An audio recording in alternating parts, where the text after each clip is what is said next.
Chapter 8. Getting Started. There is gold everywhere. Most people are not trained to see it. I wish I could say acquiring wealth was easy for me, but it wasn't. So in response to the question, how do I start, I offer the thought process I go through on a day-to-day basis. It really is easy to find great deals. I promise you that. It's just like riding a bike. After a little wobbling, it's a piece of cake. But when it comes to money, it takes determination to get through the wobbling. That's a personal thing. To find million-dollar deals of a lifetime requires us to call on our financial genius. I believe that each of us has a financial genius within us. The problem is that our financial genius lies asleep, waiting to be called upon. It lies asleep because our culture has educated us into believing that the love of money is the root of all evil. It has encouraged us to learn a profession so we can work for money, but failed to teach us how to have money work for us. It taught us not to worry about our financial future because our company or the government would take care of us when our working days are over. However, it is our children, educated in the same school system, who will end up paying for this absence of financial education. The message is still to work hard, earn money, and spend it. And when we run short, we can always borrow more. Unfortunately, 90% of the Western world subscribes to the above dogma, simply because it's easier to find a job and work for money. If you are not one of the masses, I offer you the following 10 steps to awaken your financial genius. I simply offer you the steps I have personally followed. If you want to follow some of them, great. If you don't, make up your own. Your financial genius is smart enough to develop its own list. While in Peru, I asked a gold miner of 45 years how he was so confident about finding a gold mine. He replied, "There is gold everywhere. Most people are not trained to see it." And I would say that is true.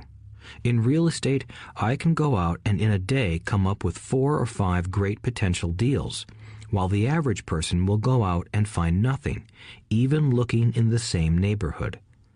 The reason is that they have not taken the time to develop their financial genius. I offer you the following 10 steps as a process to develop your God-given powers, powers over which only you have control. 1. Find a reason greater than reality, the power of spirit. If you ask most people if they would like to be rich or financially free, they would say yes.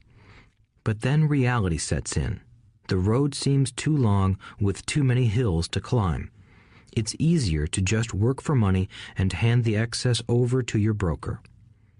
I once met a young woman who had dreams of swimming for the U.S. Olympic team. The reality was that she had to get up every morning at 4 o'clock to swim for 3 hours before going to school. She did not party with her friends on Saturday night. She had to study and keep her grades up, just like everyone else. When I asked her what fueled her superhuman ambition and sacrifice, she simply said, "I do it for myself and the people I love. It's love that gets me over the hurdles and sacrifices." A reason or a purpose is a combination of wants and don't wants. When people ask me what my reason for wanting to be rich is, I tell them that it is a combination of deep emotional wants and don't wants. I will list a few. First, the don't wants, for they create the wants. I don't want to work all my life. I don't want what my parents aspired for, which was job security and a house in the suburbs. I don't like being an employee. I hated that my dad always missed my football games because he was so busy working on his career.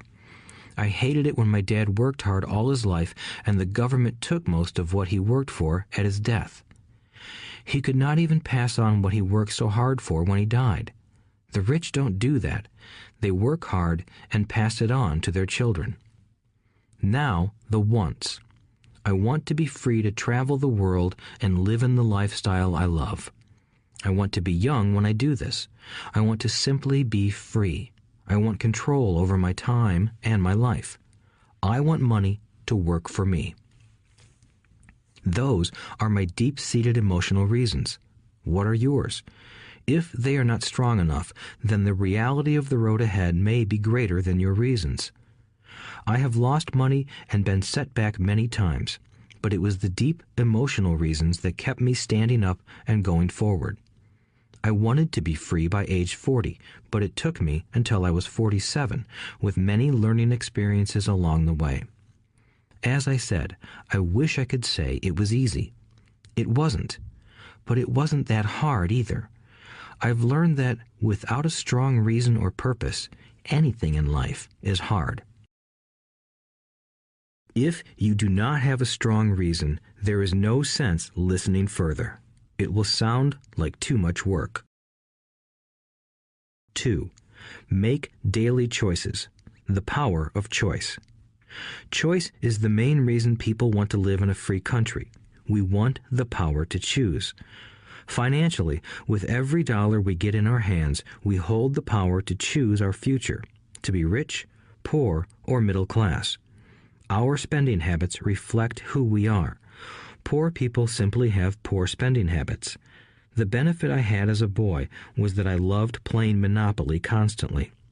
Nobody told me Monopoly was only for kids, so I just kept playing the game as an adult.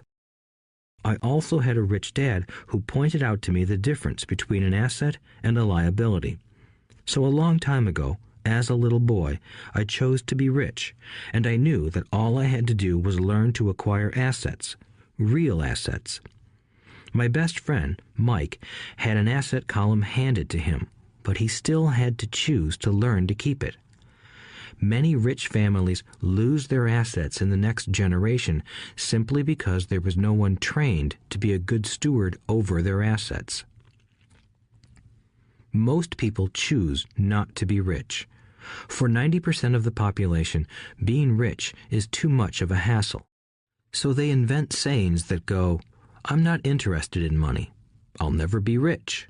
I don't have to worry. I'm still young. When I make some money, then I'll think about my future. My husband or wife handles the finances." The problem with those statements is that they rob the person who chooses to think such thoughts of two things. One is time, which is your most precious asset. The second is learning.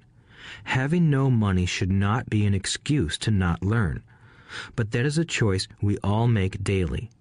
The choice of what we do with our time, our money, and what we put in our heads. That is the power of choice. All of us have choice. I just choose to be rich, and I make that choice every day. Invest first in education. In reality, the only real asset you have is your mind, the most powerful tool we have dominion over. Each of us has the choice of what we put in our brain once we're old enough. You can watch TV, read golf magazines, or go to ceramics class or a class on financial planning. You choose. Most people simply buy investments rather than first investing in learning about investing. A friend of mine recently had her apartment burglarized. The thieves took her electronics and left all the books. And we all have that same choice. 90% of the population buys TV sets, and only about 10% buy business books. So what do? I go to seminars. I like it when they are at least 2 days long because I like to immerse myself in a subject. In 1973, I was watching this guy on TV who was advertising a 3-day seminar on how to buy real estate for nothing down. I spent $385, and that course has made me at least $2 million, if not more. But more importantly, it bought me life. I don't have to work for the rest of my life because of that one course. I go to at least 2 such courses every year. I love CDs and audiobooks. The reason? I can easily review what I just heard. I was listening to an investor say something I completely disagreed with. Instead of becoming arrogant and critical, I simply listened to that 5-minute stretch at least 20 times, maybe more. But suddenly, by keeping my mind open, I understood why he said what he said. It was like magic.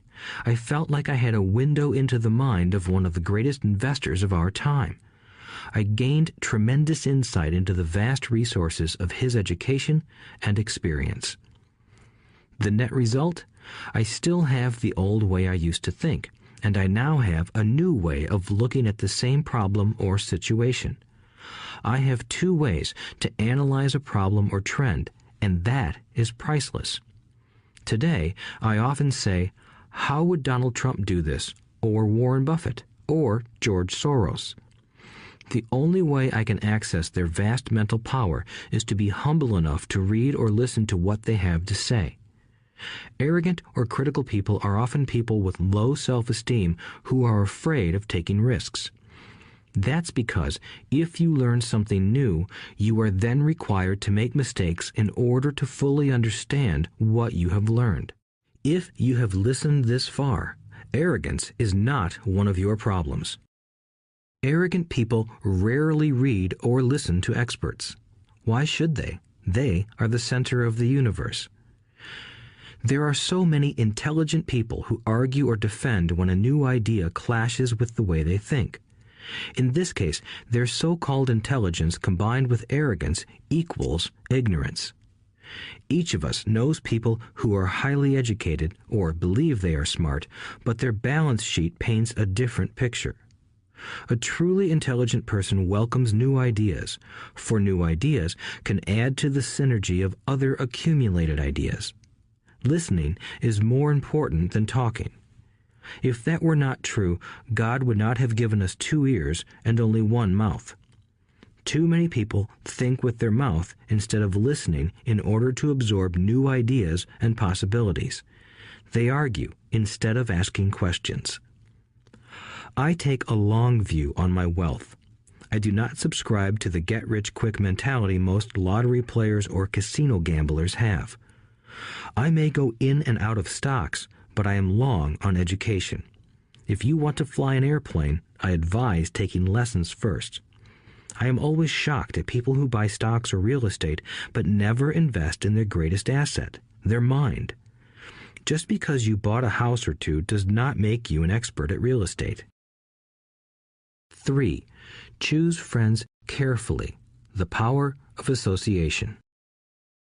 First of all, I do not choose my friends by their financial statements.